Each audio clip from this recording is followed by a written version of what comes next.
हरिद्वार में one nation one election को लेकर कार्यक्रम आयोजित हुआ, जिसमें सीएम पुष्कर सिंह धामी, केंद्रीय मंत्री शिवराज सिंह चौहान, योग गुरु स्वामी रामदेव, अखाड़ा परिषद अध्यक्ष महंत रविंद्रपुरी समेत साधु संत शामिल हुए। इस दौरान एक राष्ट्र एक चुनाव के मुद्दे पर विस्तार से चर्चा हुई।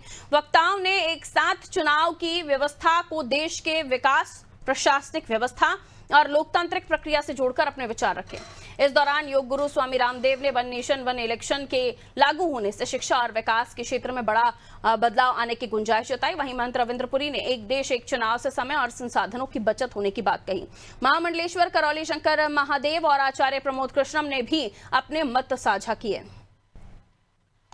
वन नेशन वन इलेक्शन से शिक्षा तंत्र में भी सुधार होगा, क्योंकि 6 महीने साल भर में इलेक्शन ही चलते रहते हैं, उससे और विकास योजनाएं भी बाधित होती हैं। तो वन नेशन वन इलेक्शन का होने से हमारे जो गुरुजन, जो लगभग उनका 30% समय तो चुनाव कराने में लग जाता है, बच्चों को पढ़ाएंगे, देश आगे बढ़ेगा।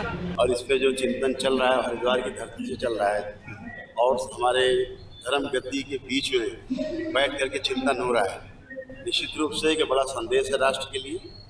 और जिस तरह से तमाम राष्ट्र के हित में तमाम कानून आए और लागू हुए, हम आशा करते हैं कि जो एक चुनाव एक राष्ट्र एक चुनाव का जो हमारा चिंतन है वो भी हमारे कानून के रूप में सामने आएगा।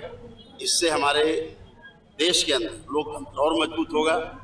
हमारी शिक्षा और स्वास्थ्य, न्याय, कृषि, अन्य जो जनता के संबंध में उनको मजबूत करने वाले और समान अधिकार देने वाले विषय हैं, वो निश्चित रूप से और मजबूत होंगे। तो हम लोग तो एको ब्रह्म द्वितीय नास्ति के सिद्धांत को मानते हैं। अगर सारे देश में एक साथ चुनाव होता है, 6 महीने का एक समय निर्धारित कर दिया जाए, सभी दलों के जो वरिष्ठ नेता है वो मिल करके कि एक बार लोकसभा का चुनाव, 2 महीने बाद विधानसभाओं का, उसके बाद में नगर पंचायत, नगर पालिकाओं का, 6 महीने खाली चुनाव, उसके बाद विकास के काम में लगे रहें, क्योंकि सारा प्रशासन उसमें जो है बंधक हो जाता है। हर राज्य में कहीं देखो जहाँ आचार संहिता लगी रहती है। तो विकास को, अगर भारत को विकसित भारत बनाना है, तो इसके लिए एक चुनाव एक देश का जो नियम है वो स्वागत योग्य है और हम सब लोग इसका स्वागत करते हैं। देश का हर वो व्यक्ति जो इस देश से प्यार करता है, मातृभूमि की वंदना करता है, वंदे मातरम गाता है, वो चाहता है ये राष्ट्र सशक्त हो, विश्व गुरु बने।